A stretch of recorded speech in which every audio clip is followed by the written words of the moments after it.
Welcome to the For Love and Money podcast, the show where business and social purpose meet to inspire a movement for positive change. Here's your host, Carolyn Butler-Madden. Chris Hudson is my guest on this episode called Catalysing Change, Personal Purpose at Work. Chris is an entrepreneurship coach and founder of Company Road, a business transformation coaching and consultancy. Now, he formed this business in response to seeing over-niching and specialisation as a significant barrier to change within corporate organisations.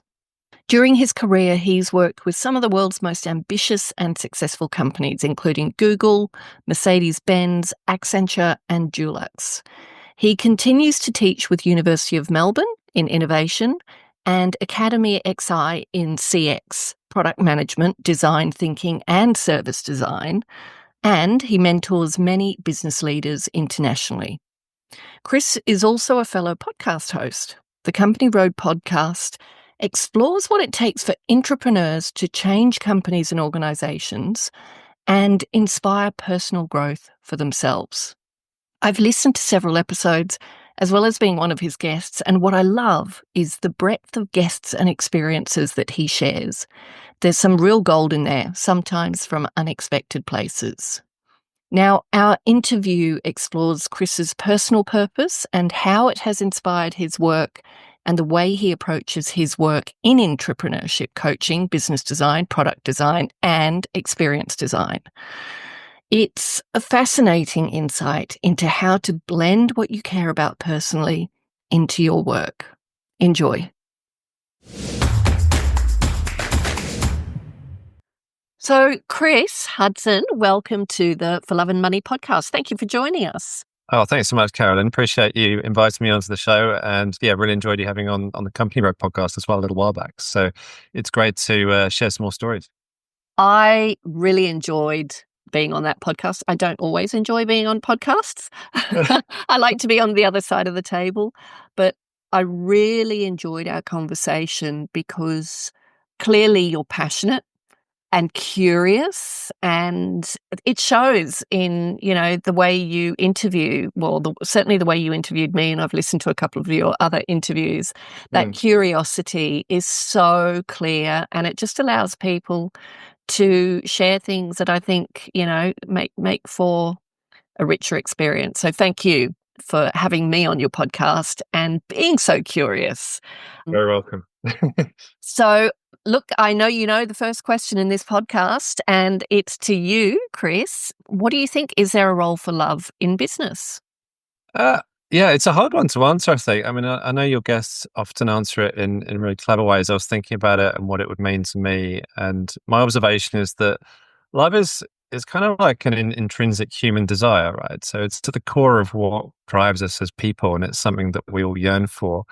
And if we don't have it, then we long for it. And what's interesting about business is that it's often perceived as it's a highly rational, functional construct in the way that it's been set up and practiced. And it's almost set up around expectation, some fairly rigid constraints. And since the origination of office culture and its basic form probably dates back to, factory workers in the 1950s and all those things that you associate with work, in the way that it's been practiced, and it's been driven by commercial output and productivity and, just making money and just getting people together to make money. And, it kind of feels like people were driven to work by commercial reward. Expectations for work were almost set by systems of productivity and maximizing that. So since the evolution of business, our love for work, I think, has been provoked by several different motives.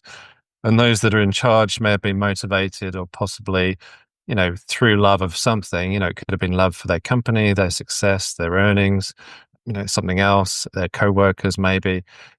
Those that were the workers, perhaps if they loved their craft, they may have really enjoyed their work and taken pride in it. But actually, they may have just been looking to pay the bills.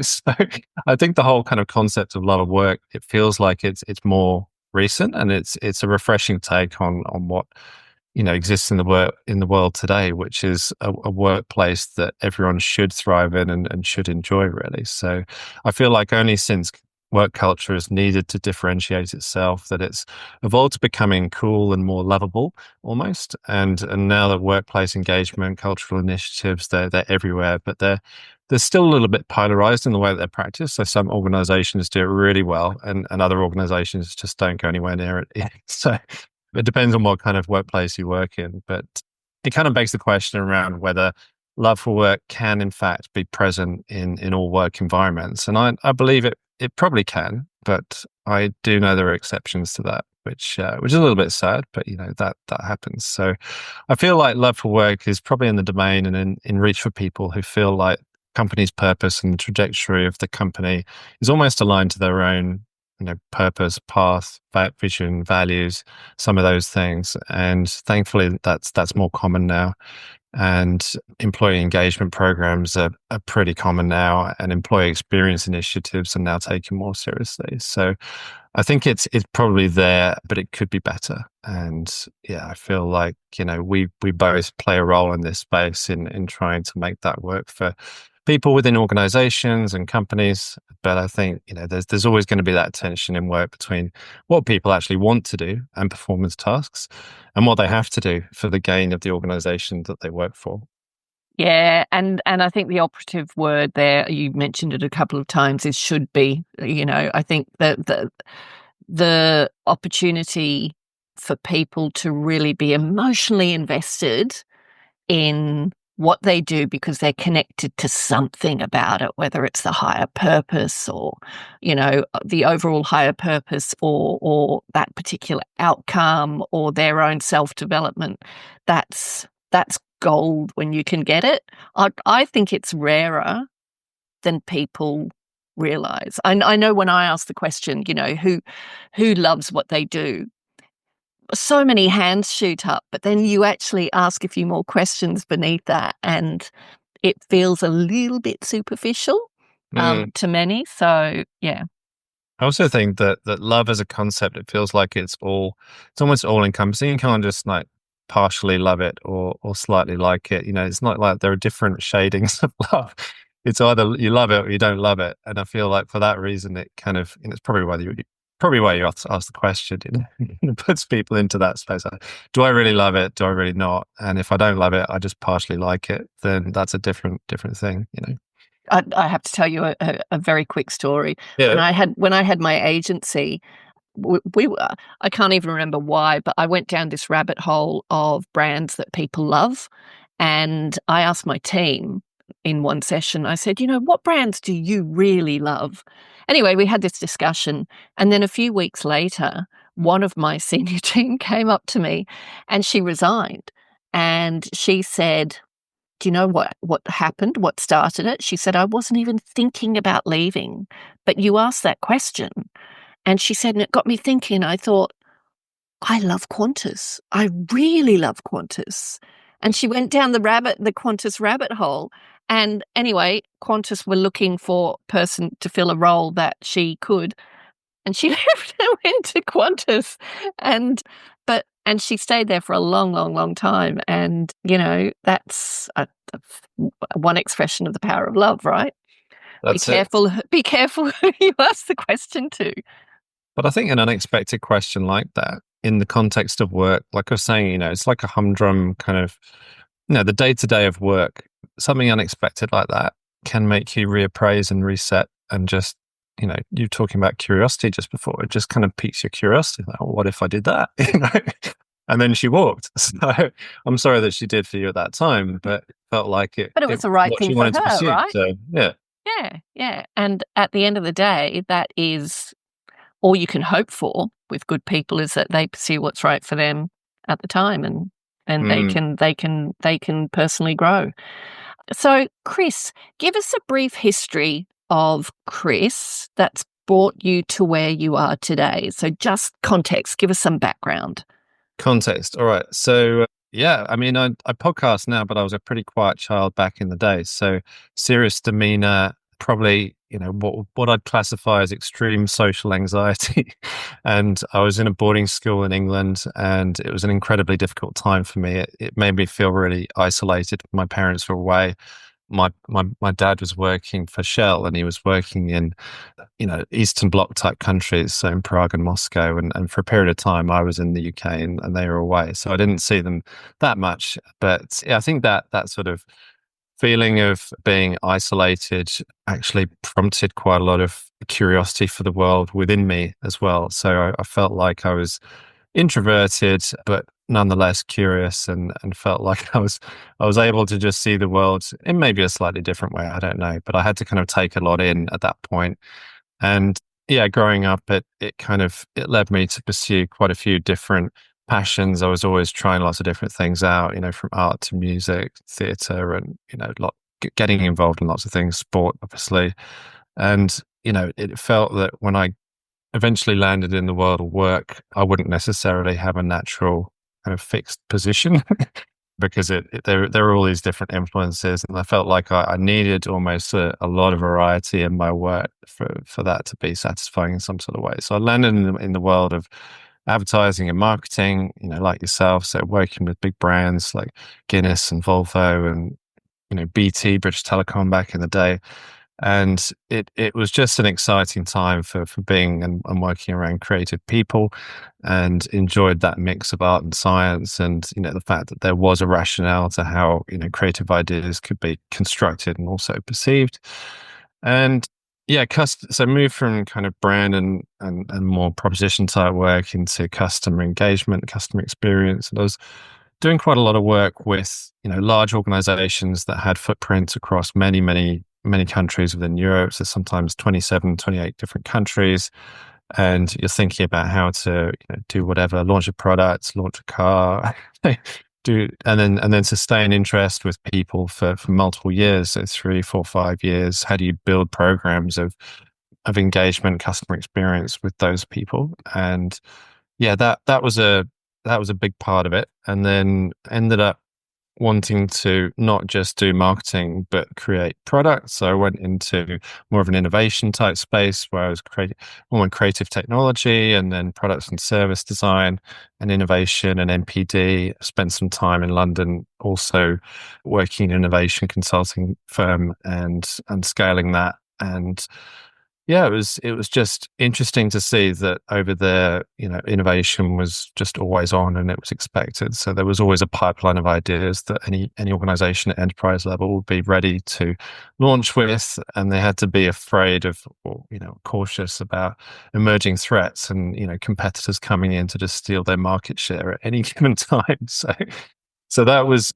a big proportion of that sort of work. And yeah, I think after that, we came to Australia around the time of Brexit, because it felt that it was all going down the pot. So we had to make a decision at that point to leave the UK with our kids, and we came over here, and we set up about 8 years ago. So since then, I've been working in large and small consulting firms. I was working with Accenture for a little while, but some of the smaller boutique studios here in Melbourne. And a couple of years ago, I set up Company Road, which is an organizational design consultancy. It's focused on organizational change and bringing positivity and impact into organizations. And usually that's through some sort of new product or new service that they're trying to create. But it's looking at transformation through more of a cultural lens. And yeah, since been doing that, it's opened up more and more doors. So as you know, I've been doing the podcast, you mentioned it before, and I've got a few other projects running at the minute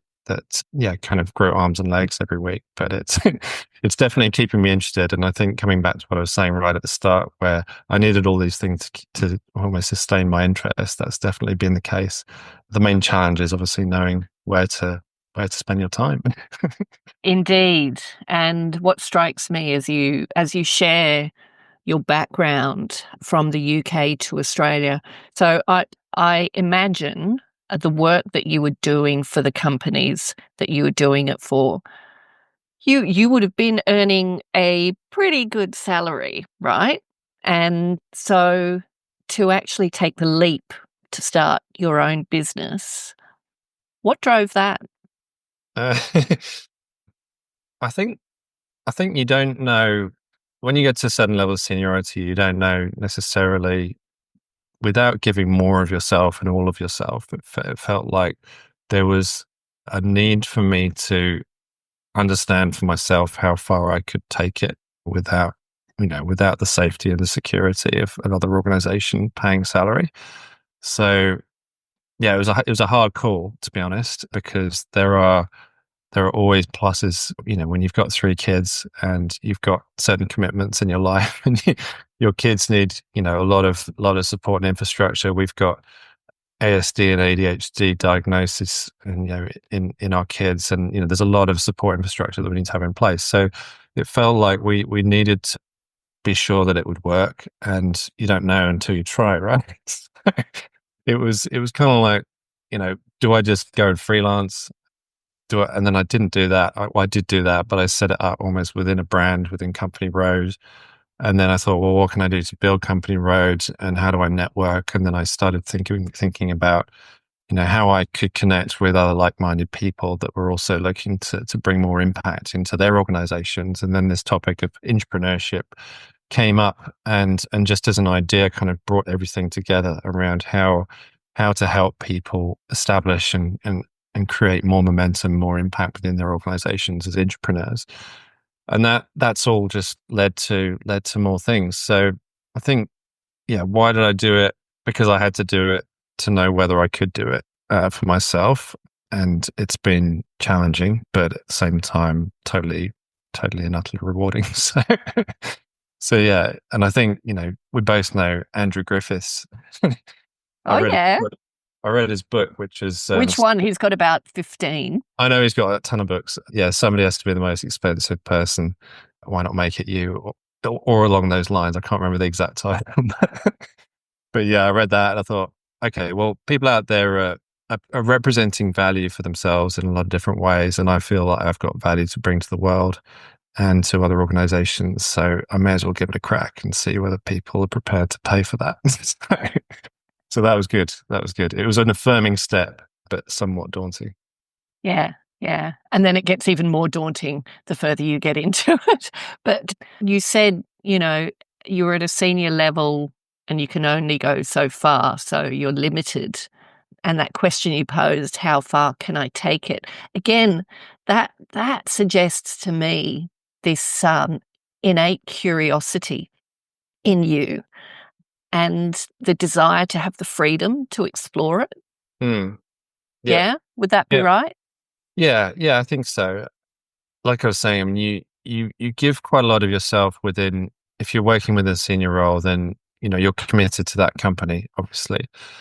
And I think it was becoming harder to align to one company or one group of people in a way. And so it felt like a natural fork in the road moment where you just take a swerve to a different spot and a different place. And then, it was important to me at that point to see, having established myself somewhat in Australia, I built a bit of a network, and yeah, it felt like everything was geared up towards business development and growth for that company that I'd be working for. And it could be any company, right?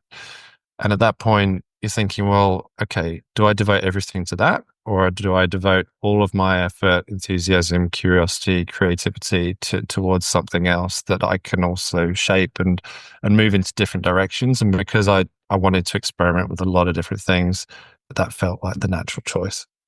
And so at the heart of that desire to experiment with different things, what do you think you can articulate what that deeper purpose is that drives your work and your podcast and everything you do at the moment? Yeah, I think so. I feel like I'm a bit of an observer in the world, and I feel like there are things that I like about it. There are a lot of things that I would like to fix, or and I don't mean to sound idealistic and in a way that everything's broken and we should all just give up and go home. But it feels like there are things and niggles that just get to me, and I feel like having your own business is one way to obviously think about whether there are there are ways in which that could be addressed in some sort of way. So it comes from not just seeing what might be fixable within the world, but also understanding that with a certain skill set, and if you can work as a consultant, if you work in experience design or service design, you can have extreme, it's liberating, but you can have an extremely positive outcome or an experience from helping those organizations or helping the people within those organizations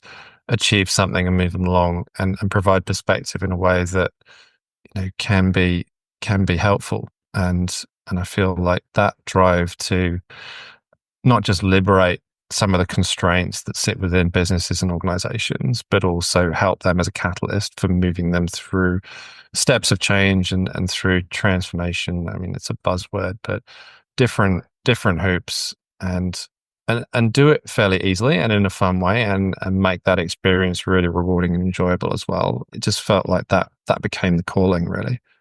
And making the experience fun and enjoyable, in what way? What's the sort of driver of that with the work that you do? Yeah.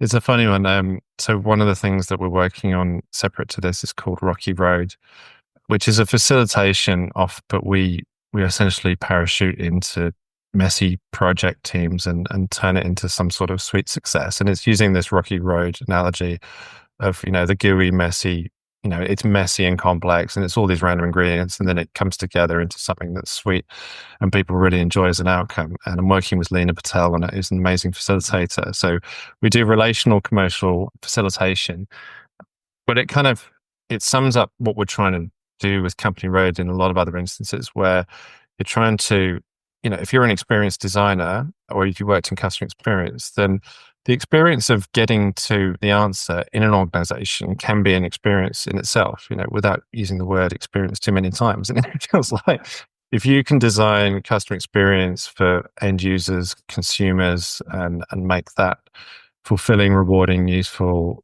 fun, entertaining, whatever it is, daring, that there are a lot of different ways that you can approach it, then you've got that tool set that you can take to organizations, and the process of getting from A to B to C through a transformation, the employee experience, the engagement that goes with it. Like every moment at work could be designed for or done in a more deliberate fashion that would result in more delight, more joy, more shared experiences, and more reward for a lot of the people that would be sitting within that. So I see that as the opportunity. I take from other things that I do. I do music in my spare time, and I'm recording an album at the moment. Oh, And wow. the sense of kind of performance is sort of creeping in a bit now. So I'm trying to think, like, how do you learn from like the most immersive and engaging experiences that are there in the world? And that could be from, one of your favorite albums that you listen to, 90s hip hop, or, whatever it is. You can take from that, you can take from the way that theatre is done and the way that staging is created, obviously film, cinematography, books. How do you create drama? How do you create tension? How do you create excitement around certain moments? And all of that can come into, the world of work and how we feel about that. So one of the things that I'm focusing on at the moment is creating a community, for example, for entrepreneurs. And this will be launching later this year, but it's going to be centered around this rebel at work concept. So it's bringing together people that would want to, probably take more unexpected methods into the world of work and create more positivity and impact for having done so. So that will be a big thing for us to look at this year. But it just feels like the opportunity for work to become more interesting, to become more creative, to become more impactful, as a result and as a chain of events, it feels like the opportunity is still there, because it does feel stagnant, right? It feels really stayed some of the time.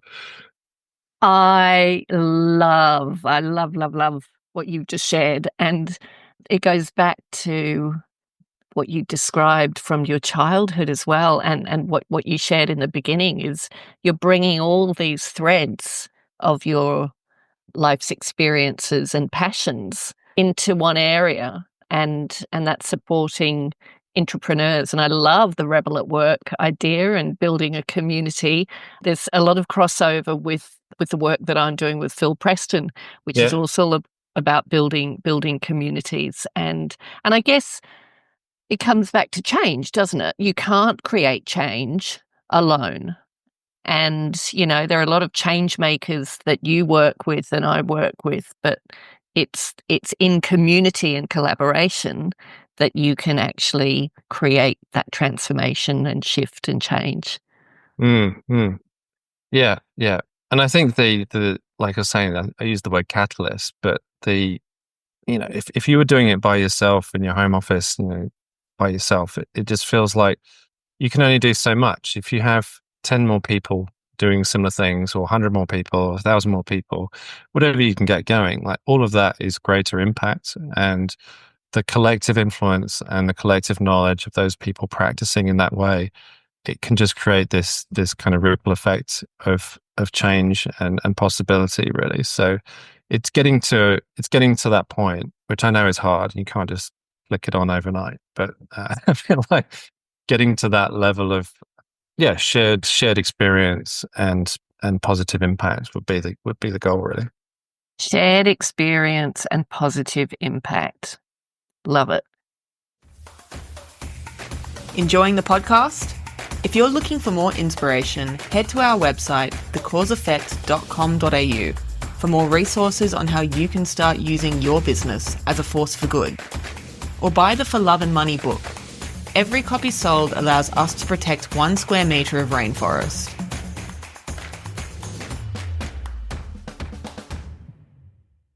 You mentioned before, when you were talking about the result that you were trying to create, like I love that idea of, well, if we're trying to create a customer experience or service experience or whatever it is, we've got the tools to make the experience of designing those experiences an experience in itself. Yeah. And the result, more delight, more joy, and shared experiences, which goes right back to that idea of love, right?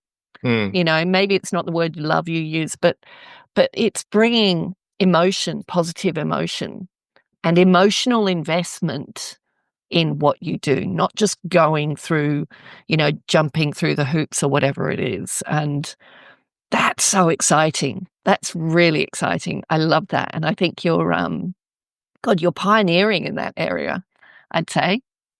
Yeah, well, I hope so. I mean, I think that people hopefully will tune into it a little bit. And, I feel like if you or I were working, or anyone else was walking into their work the next day, or, after listening to a podcast or whatever it is, every single interaction that you come across through the walk into the office, and then up the lift, and then down the corridor to your desk, right?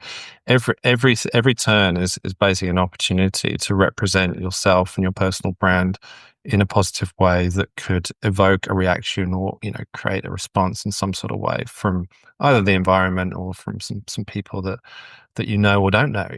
And I feel like the opportunity for that is huge. You don't just have to follow the calendar and turn up at the meeting and then leave the meeting and then grab lunch. You can actually grasp the opportunity of being in the work environment, virtually or in real life. You can do a lot of things with that opportunity. And I feel like that sense of excitement around work, and also the bringing of something unexpected to work. People talk about bringing yourself to work and your whole self to work, but bring something unexpected that will not only help you and strengthen your personal brand, but will also, just make somebody else's day, a little bit brighter and a little bit more interesting, and pique their curiosity. And hopefully they don't leave to go to Qantas, but it's that kind of thing.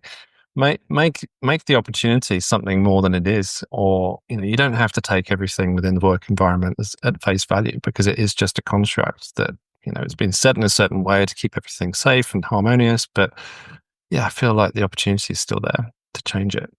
Which lands us right in the subject of change, transformation. And your podcast, the Company Road podcast, explores what it takes for entrepreneurs to change companies and organizations and inspire personal growth for themselves. What inspired you to start that podcast? It's one thing to start a company. What inspired you to start the podcast?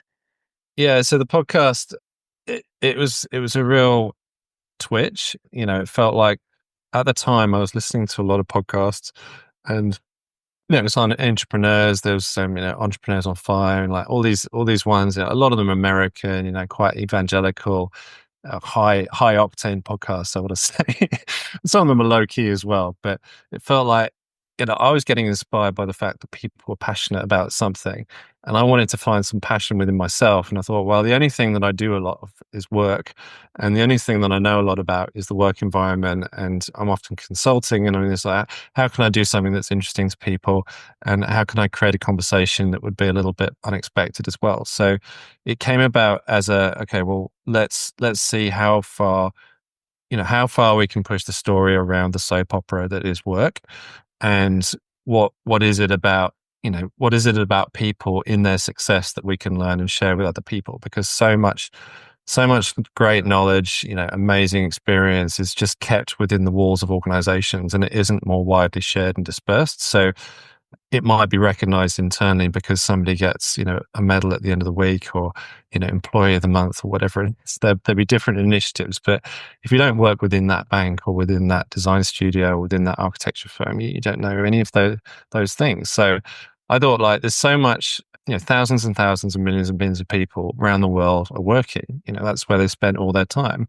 Let's bring some of those stories together, and let's see how far we can push it. And it's just been really exciting for me to stretch the concept of entrepreneurship, but also just break it apart. So if I've got somebody that I know has been an amazing leader, who's a jazz musician, who draws creativity from that and brings that into their work and applies it in some way, then let's talk about that. And, I had a former stripper who was... I listened to that. Yeah. Brilliant. And, it was just, how do you reinvent yourself? How do you take that as a learning? How do you apply it to your leadership style? How do you instill confidence in people having done so? I had another one, which was an improv artist, and Bronnie Lyle came on, and he was telling us about not only just the role of comedy, but the fact that you can disarm people with it, and you can make people laugh. And obviously improv is very much about, listening and active listening, and then tuning into what the other person is saying, so that you're creating a more relevant context for conversation. And, all of these things, I've had a fine artist, I've had, lots and lots of different people. It's just been very, very cool. And I knew the concept of work as a whole is a big, meaty one to take on, but there are so many different facets and angles that you can take, that it's not just about what you work, but if you're thinking about it, shared experience, and how you can learn from it more broadly, then yeah, let's talk about inclusive workplace cultures. Let's talk about neurodivergence. Let's talk about silos and how we break them. And, all of the learnings that exist out there in the world from what people have tried. And in some cases they've failed. Is it yoga and fruit? Is it this or is it that? How do you represent yourself? And I think the conditions of work are becoming more challenging in a way. I feel like people, particularly entrepreneurs in sort of 3 to 5 years into their careers, they're finding it harder to almost, feel that stickiness within an organization, because they feel, compelled to try other things as well. Like you. Yeah, exactly. And why wouldn't you? But I feel like there's so much that workplaces have to give. And having worked as an entrepreneur almost for so long and within so many organizations, I thought, well, let's just bring the conversation together. So I'm glad I did it. It's a labor of love, as you know. We're 70 plus episodes in now. And yeah, we just keep going. And, I'll see if I can beat EastEnders' record for running for decades, but I don't know. We'll see how it goes. If it stays interesting, we'll keep going. But it's had an amazing response. We've had listeners from every continent in the world tuning in. Lots of really lovely feedback from people. So yeah, really excited to be doing it. And it's brilliant. I love the breadth of experience you bring in and draw out from your guests. And I feel like the business world, the world we're living in, is changing so rapidly, so dynamically. And business has to change with it. Yeah. And it is changing, but probably more slowly than you and I think it needs to change. And the learnings from your guests, because some of them are representing just, a little part of change in their organizations, and some are representing things more broadly. But like, 70 episodes in, it's phenomenal what business leaders can learn from the people you're bringing in, and you've got me hooked. I'm going to be listening to a lot more of your episodes because I just think they're gold. And it's interesting. Lots of people start podcasts these days, but there is a stat which I've forgotten. Like the vast majority don't get beyond. I think episode 4. I think is it episode 4. I was going to say 12. Episode 4. 12, yeah, 4, whatever. We're way past that, both you and I. Yeah, and it comes from passion. I'm curious to know what do you get out of doing the podcast? Obviously, you're amplifying ideas, but what else do you get out of it yourself? Yeah. No, it's a good one. I mean, I say I joke around when I tell people about it because it is my social life, really. It's my way of almost having a very, very, very carefully, very carefully created conversation, and it's definitely a social thing. I meet some amazing people. I get to meet people that I wouldn't get to talk to otherwise, and just hear their story. And I think we can be shut off from the world so often now in the world of work. We feel like it's hard enough to look after yourself, let alone take on the points of view of other people. And I feel like this just creates that environment for me being able to, just sit back and listen to what people have got to say. And my thing is all about questions and the power of questions. And I feel like, that in the right environment, the right conditions, and these people are amazing. They've got amazing experience. You can ask questions that just take you into really unexpected places, and we'll get a surprising outcome or result. So it hasn't got quite as kind of soap opera-y as it might get. And I don't know whether this is going to happen. It'll depend a little bit on the guests, but I'm just curious to see how far we can push it. Yeah, keep an eye on it. I mean, I had a guy, Ben Mason, he came on, he just sold up everything. And it was all about how you could push virtual working to the limits. And he was on a yacht somewhere off the Caribbean, and he was boating around the world because that was his dream and his passion. And we were talking about, just how you can break work down to its simplest things. And, I feel like some of those questions around what work can be, what work can become, will be where we focus next. But yeah, it's definitely powered by the guests, and just curiosity, as you say. That theme keeps reemerging. Curiosity. How far can we push it? Yeah, that's very, very clear. Tell me, have any of your guests shared a story that has profoundly shifted your thinking about the work you do? Yeah. I mean, I feel like the biggest sponge in a way in the room, because I've had all of these amazing stories and insightful stories and perspectives on the way that people work. And you might think that you work with people and you know them really well, but until you have a deep and a very deep conversation about their achievements and their motivations and their values in relation to their own careers, and you take in the personal context as well, I feel like I've had a not just a superficial understanding of why people are successful, but also, what's driven them as people and what's made them the people that they are. So, I'm just scrolling through some of the episode titles while we talk now, and I just think, wow, there are some really, really inspiring stories out there, and I feel like I'm richer for having had the conversation. I'm richer for knowing those people. I'm inspired by all of them, and there doesn't seem to be one that stands out, because everything as a whole has contributed to probably my own personal outlook in the last couple of years since doing it, and it's driven me forward to share those learnings with other people, to help other people, but also to try and discover other interesting stories and other people to talk to. So yeah, if there's anyone that's listening that wants to come on the show and tell their stories, then feel free to get in touch. It'd be great to have the chat.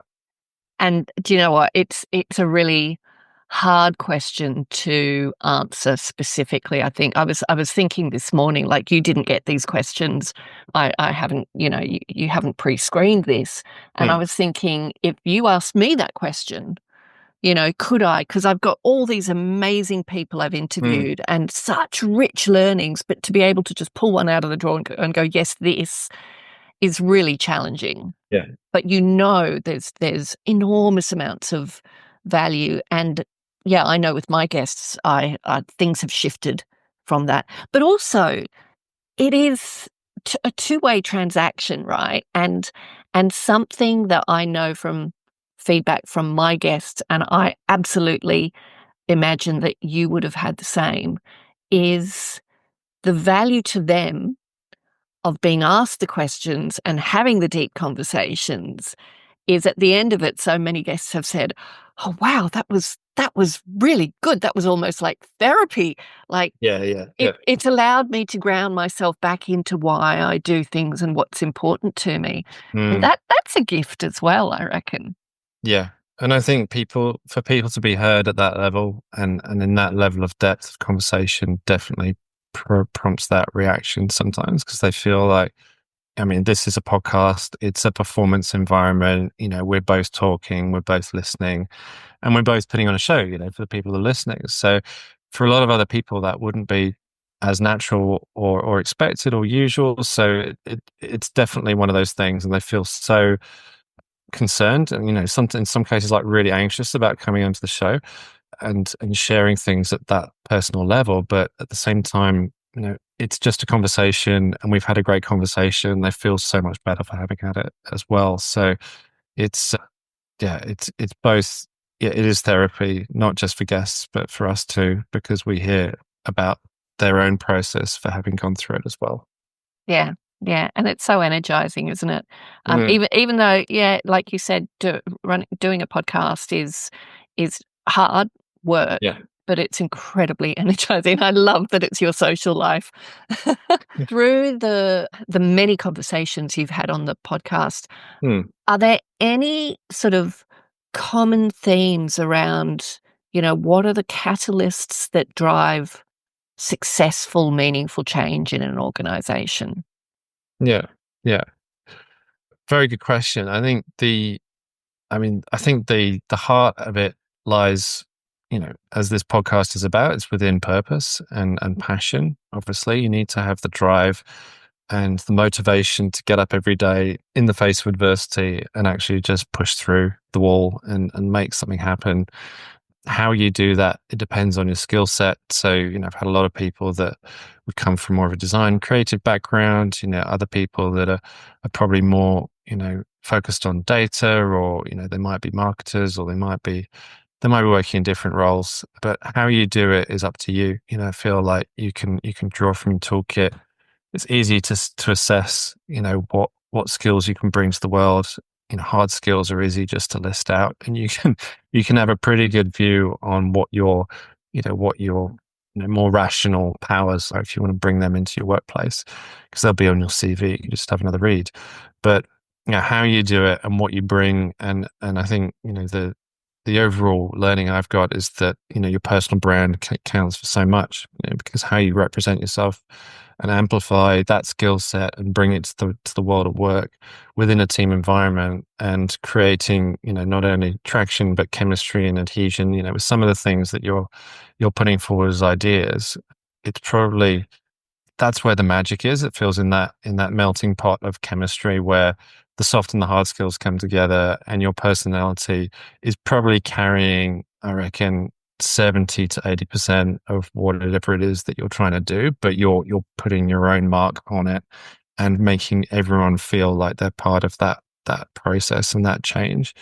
And that feels like what most of these people are doing. And, I've not just interviewed entrepreneurs. I've interviewed a lot of people that, would have something to say about what entrepreneurs should learn from. And yeah, that feels like it is. So being true to yourself, your personal brand, knowing what you personally value. Had a great guest, Lael Stone. I don't know if you know Lael, but she's a positive parenting coach. She works a lot with schools at the moment. We had a great conversation about how your inner child, presents at work and what you do when it does. And, everyone in the boardroom is basically a little 5-year-old at some point, and they're just fighting with one another.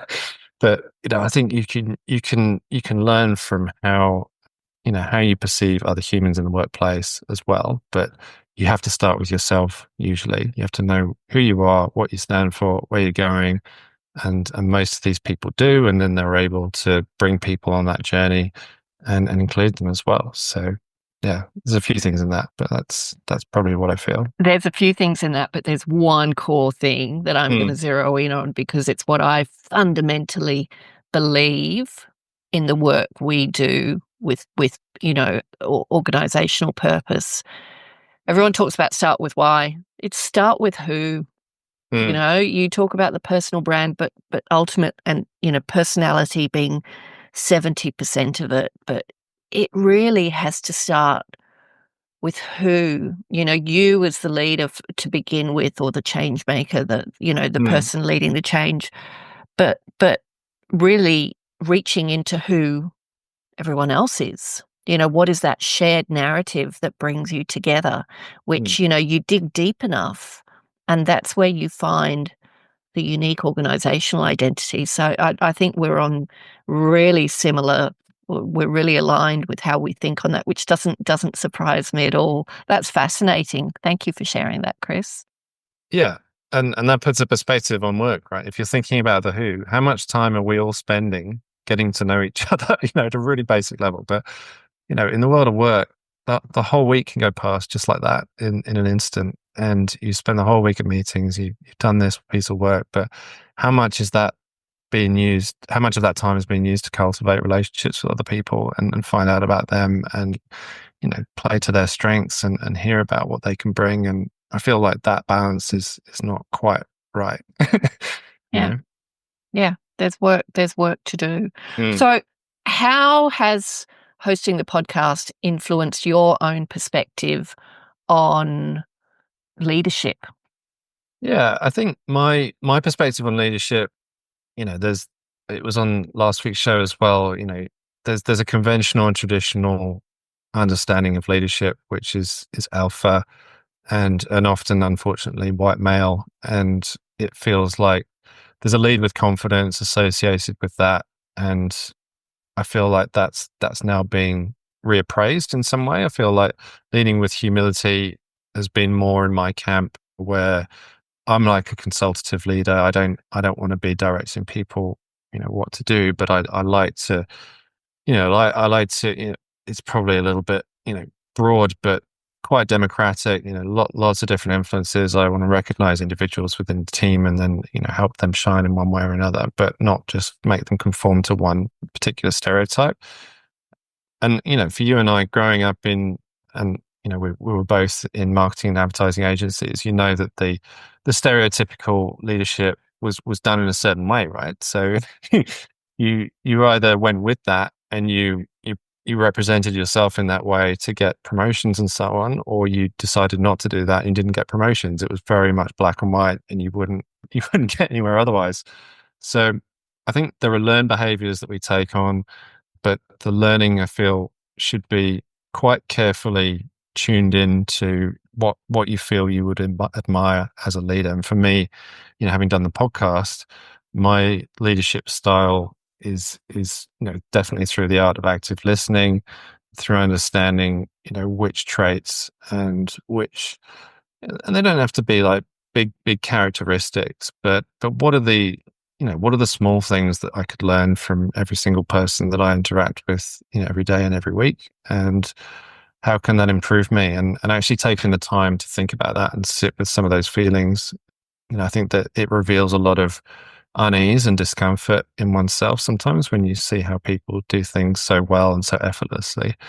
And if you think about why that is, and why you couldn't personally do that yourself, then you don't often come up with that much. You think you could actually take some of these positive traits on yourself, take them forward, and a lot of in the world of design, experience design, a lot of it's to do with experimentation. So I could be having a conversation with you or anybody else, and I could try something out that I've learned from somebody else in a really like micro way, but in a way that would probably stretch my own understanding of myself and my representation of myself in the way that people might think.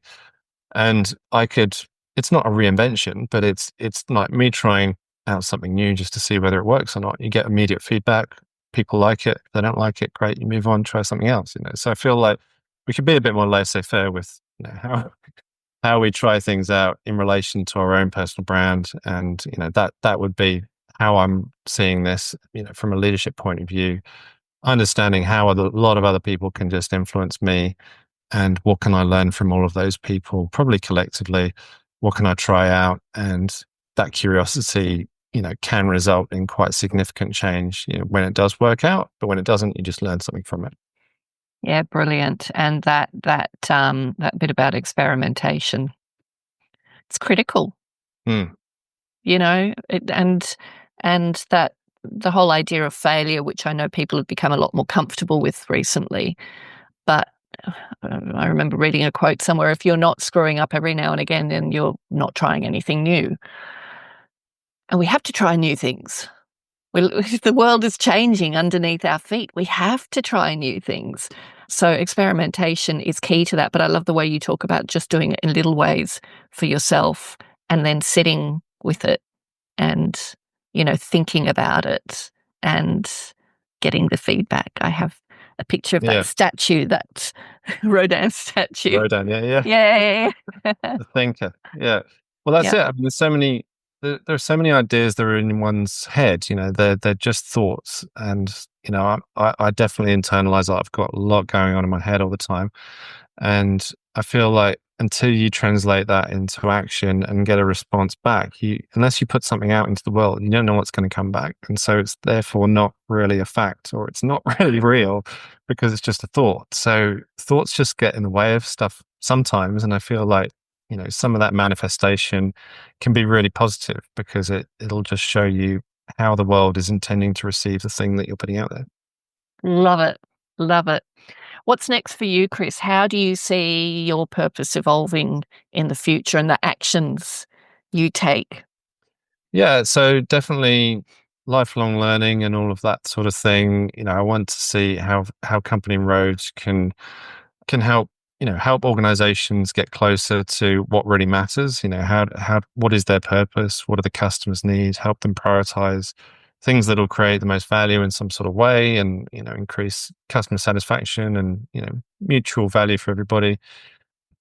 I feel like there's a bravery that probably sits behind that, in that companies could be a bit more daring with the products and the things that they create. The overnight successes of products, it feels like it's driven by short-termism, and a lot of results that sit around commercial models are often based on what people know will happen. So click-through rate or this or that, it feels like people are going for very, very low percentage wins rather than taking bolder steps sometimes. So if there's any way to kind of help companies and organizations create more punchy, more brave, more purpose-driven products, then that's the sort of thing that could really help, even if it means that you have to prove that it's going to be a success over, that's a good idea over a few more years, not within 2 weeks or 2 months. So that sort of thing. I think that entrepreneurs and bringing entrepreneurs together, and I want to share more stories from around the world that will help people within organizations, of all shapes and sizes, really learn unexpected ways to bring positivity and impact into their roles, and improve their own job, their job satisfaction, their personal growth.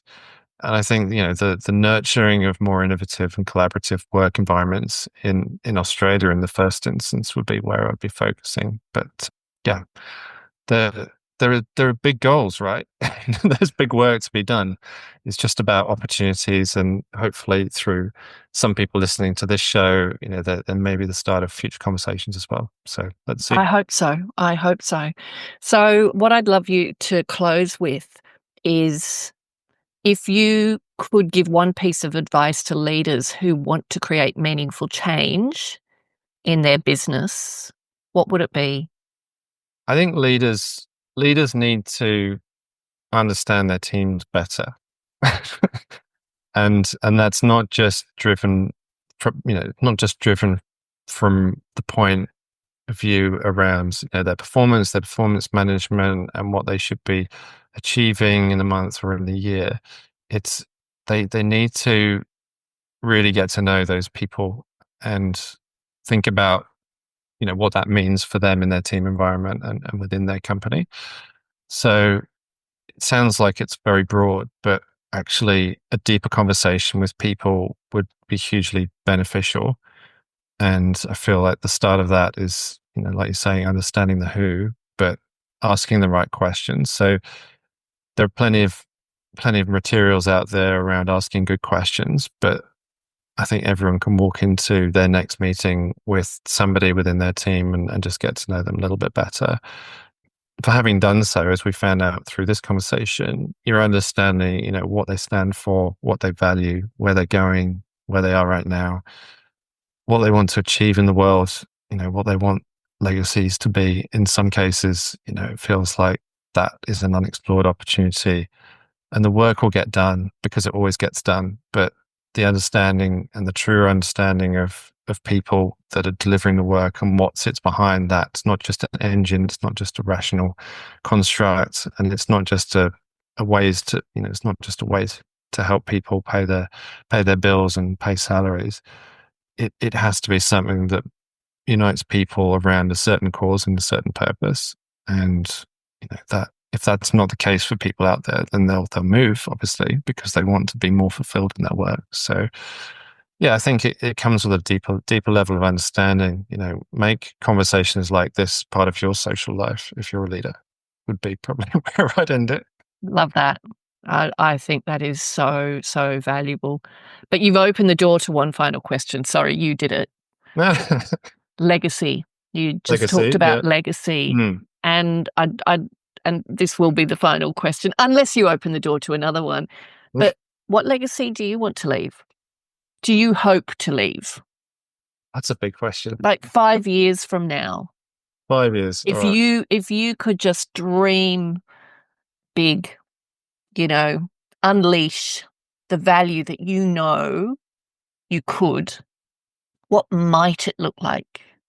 So there are glimpses of organizations out there who are really, through their leadership mainly, but they've got really super inspiring female CEOs, very inclusive cultures, and they're trying to experiment with a lot of organizational practices that are taken as the status quo. So I feel like if that in some way could be packaged, amplified, and then codified in some way so that it's accepted for, a lot of the things that are wrong within organizations to be able to work properly, then that would be an amazing legacy. It feels like there would be obviously a lot of work to get to that point, and it's often not that thing that is the problem to solve. It's probably more of an outcome in a sense than it is the project that you would be taking on to begin with. But many things can contribute to that, and I feel like the standard of work, the equitability of it, the fact that it could be done in a better way could be interesting. I think the construct of work in terms of where it gets practiced and how it gets practiced could be reappraised as well. I feel like, there could be little working hubs and more like in a meetup type culture. It could be more decentralized than having to all walk in, get the train, commute in, sit in an office, listen to everyone else on video calls. There could be like new working practices that hopefully emerge around, behaviors that are probably more healthy for people, like walking and running and doing exercise and just getting active. You could be doing your work, walking around the town or wherever you're going. It feels like you could be working, kind of like in creative agencies. So they're now saying, that it's pretty accepted that you don't have to be at your desk to be seen to be working. But that still exists in a lot of organizations out there today. It's not as if every employer is going to let you go and walk around the city for 2 hours, because that's where you're going to find inspiration and creativity. They're going to want to see you, doing some stuff on the laptop. So yeah, I feel like that could be interesting. I think the convergence of working practices is also an interesting area, in that we think in terms of specialisms and then overall management and senior management, leadership and boards, but actually the breadth of skill set both soft and hard, that you would need to bring in as an entrepreneur. It might, span that whole landscape horizontally.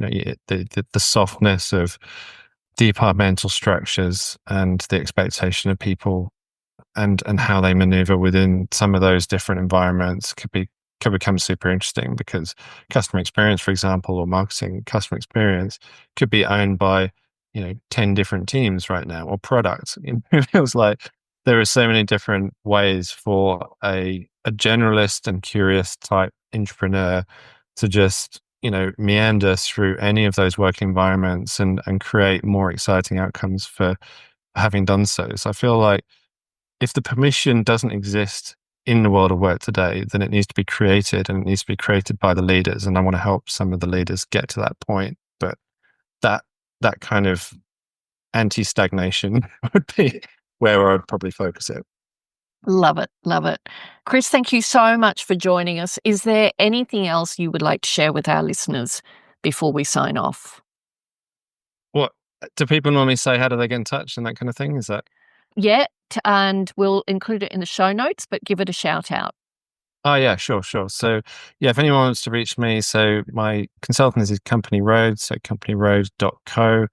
You can find the Company Road podcast, which we've been talking about a little bit on this show, either on that website or on all of the usual audio channels, Spotify and Apple and anywhere else. It's also on YouTube.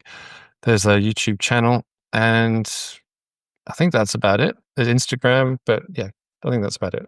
Wonderful. I'm going to go and listen to the Al Stone interview, which has piqued my interest. But thank you so much for joining us and sharing your experiences with us. I've loved chatting to you and getting to know you better and hear some of your insights. So thank you, Chris. Perfect. Thanks so much, Carolyn. Absolute pleasure. Thank you.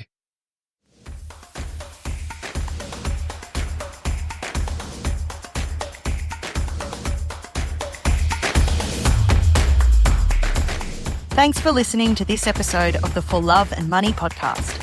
If you'd like to take a deeper dive into the purpose movement, visit us at thecauseeffect.com.au. And remember, doing good is good for business. So if you're not doing good, then what are you doing?